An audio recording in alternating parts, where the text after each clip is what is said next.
This is the solutions to the 4.2 compound probability worksheet. So definitely look over these probably before you do the quiz 4.1 to 4.2 quiz. So in each of these, we had to identify them as independent or dependent and then solve it. So the first one, Tom has 4 navy, 6 black socks. One morning he randomly pulls out 2 socks. What is the probability that he will select a pair of navy socks? So in all of these, we want to think of our general probability formula, which is favorable outcomes over the total number of outcomes. And in all of these, at least in this first part here, it's one thing happening and then another thing. So these compound probabilities where it's one thing and then another, we're going to be multiplying in all of these. Because it's this thing and then this thing happening. So he pulls out one sock and then he pulls out another sock. So we're going to be multiplying on this worksheet.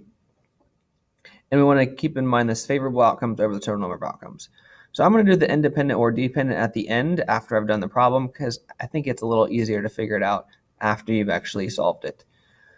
So if we're going to find the chances of randomly pulling out 2 navy socks, well, there's 4 navy socks, so there's 4 favorable outcomes over the total number of outcomes. Well, in the first draw, there's 10 socks because there's 4 navy and 6 blocks. So he's got a 4 out of 10 chance on the first draw. Okay. Then on the second sock,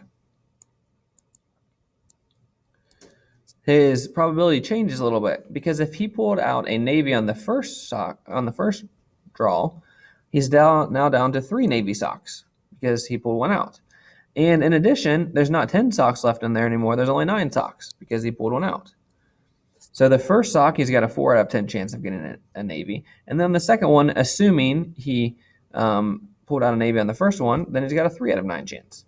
So then we're just going to multiply that, 12 over 90. And then we can just go ahead and make that a decimal as well. That gives us 0.13. So 13% chance, 0.13. All right, and the last thing was independent or dependent. Really what we want to ask is, did the odds change from the first to second? If they did change, which these did, right, it wasn't the same exact one, the first one is dependent on the second one. So this would be dependent because the first one affects the second one.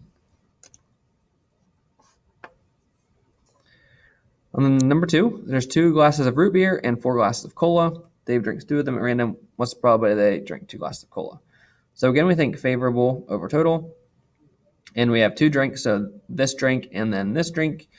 So in the first one, cola, we've got 4 colas and 6 total. So 4 colas out of 6 total drinks on our first drink. And then we're going to multiply that by the second drink. Well, a cola again, if we got a cola on the first one, now that means there's only 3 colas left and there's only 5 total drinks because like we envision you can have like 6 of them here, right? You got your 6 glasses. You got your root beer, 2, 3 colas. On the first one, you got a 4 out of 6, and then that one's gone because you drank it. So now you're left with a 3 out of 5 for your next one. So that becomes 12 out of 30. You could reduce the fraction if you want to 2 out of 5, which is 0.4.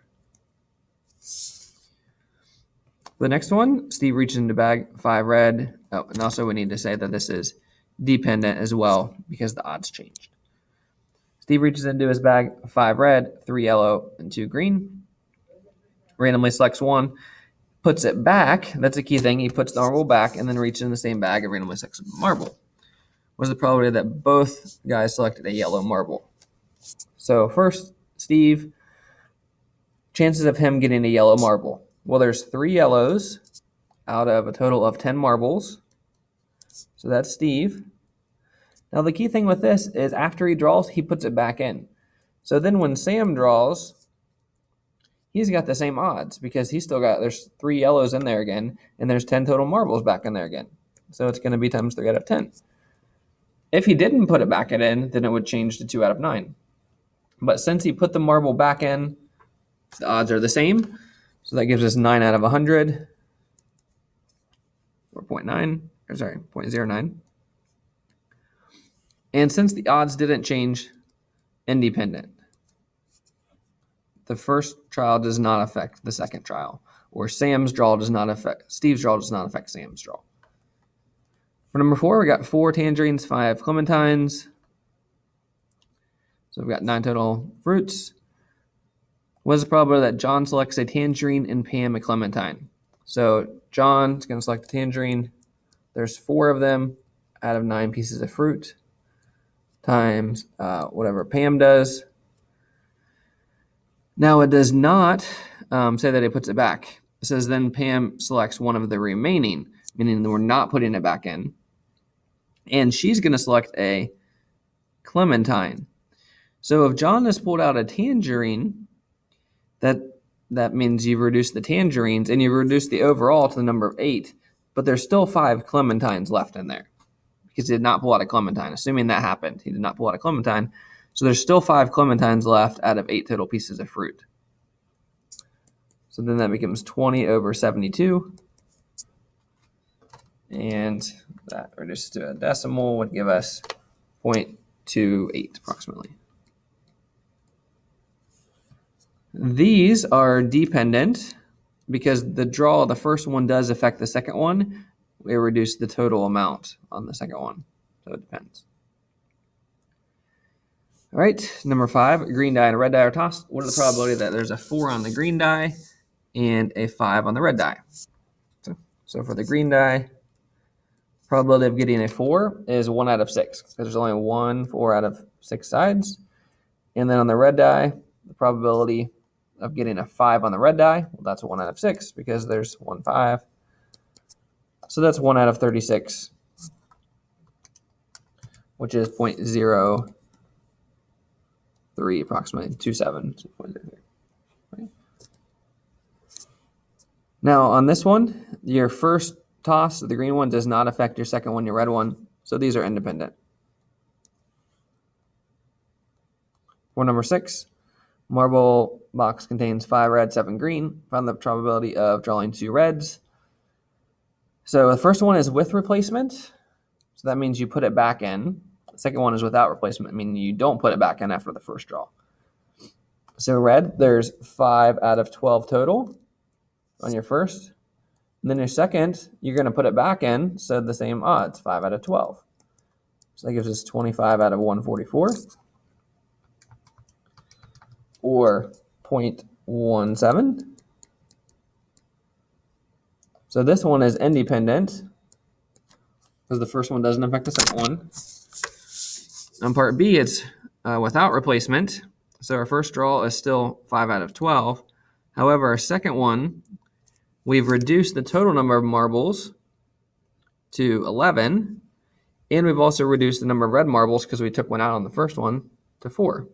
So that becomes 20 over 132.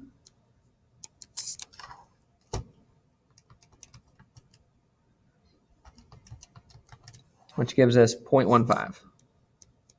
So it really doesn't affect the odds that much. You only have like a 2% more chance when you put it back in.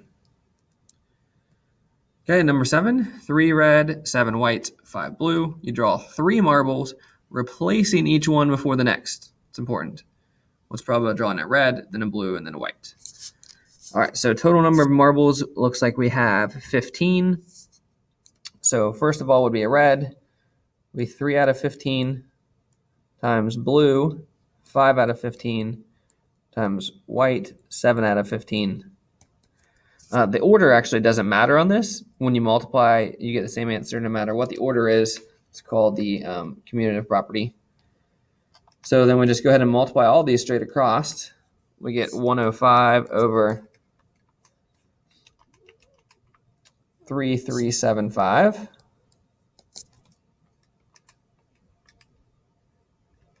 And that gives us 0.03 approximately. These are also independent because the odds don't change since we're putting it back in. Okay, and the backside, 6 pennies, 9 nickels, and 3 dimes. Find the probability of 2 nickels without replacement. So for nickels, we've got 9 out of a total of, looks like 18 coins. We're not going to replace it. So our first draw is 9 out of 18. But the second draw, the second nickel draw, we only have 8 nickels left, and we have 17 total coins left. That's going to give us 72 out of 306.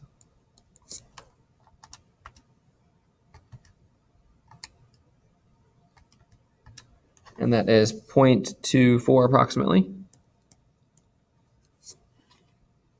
Okay.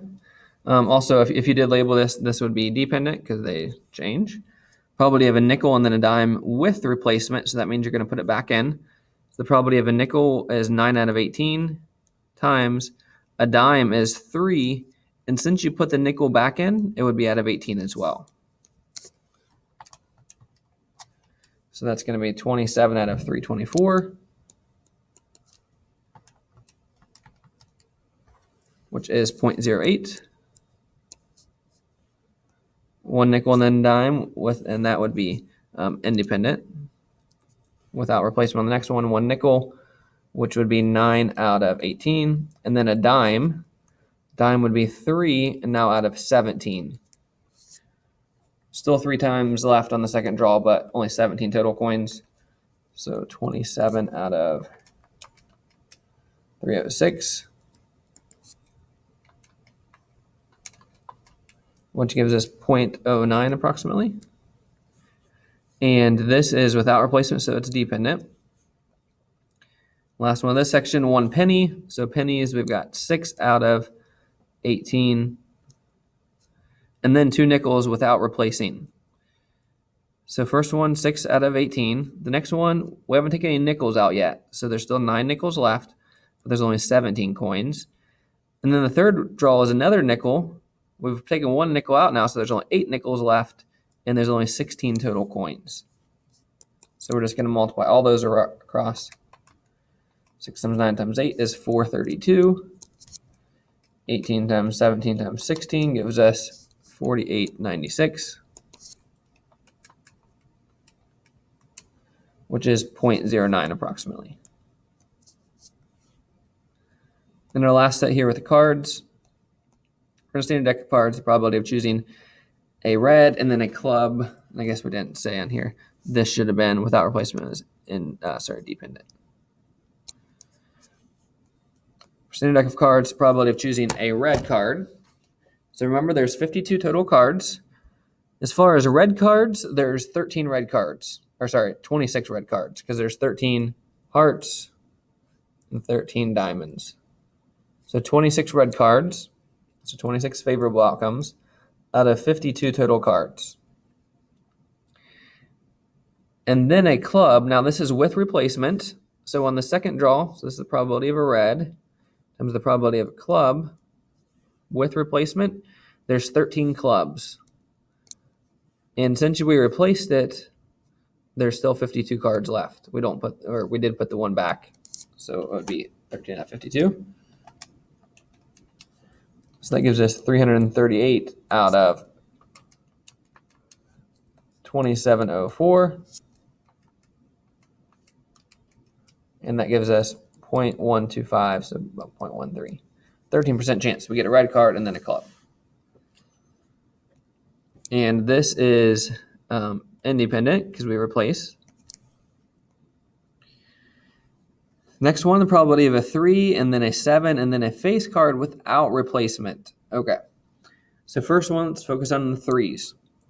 In a standard deck of cards, there's 4 3s because there's 1 of each suit. So 4 out of 52 for our first draw. Next would be a 7. Well, there's 4 7s. We haven't taken any of those out, so there's 4 favorable outcomes. But we didn't replace the first one, so now we're down to 51 cards.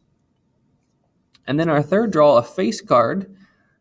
This one actually is a little bit debatable whether you're considering aces a face. Technically, it's not a face card. So face cards, we've got 4 jacks, 4 queens, and 4 kings. Those are the face cards, which means there's 12 face cards, 12 total face cards. So that'd be 12 out of, now we're not replacing, so now we're down to 50 cards. So we just multiply across. That gives us 192 out of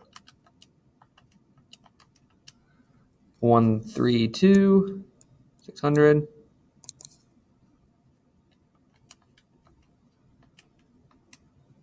And that's a very small 0.001. Very small percentage, like 0.1%. Drawing a 3 and then a 7 and then a face card. Since these do change, these are dependent. And our last one, a diamond. So there are 13 diamonds in the deck. So it's one suit out of 52.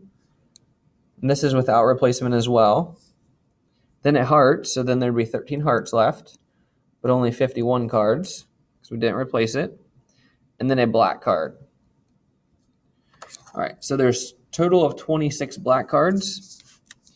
And in the first two draws, we have to think, did we take out any blacks? Well, no, because diamond is a red, heart is a red. So there are still 26 black cards left. And we're only down to 50 cards now. So multiply those. It gives us 4394 over 132,600.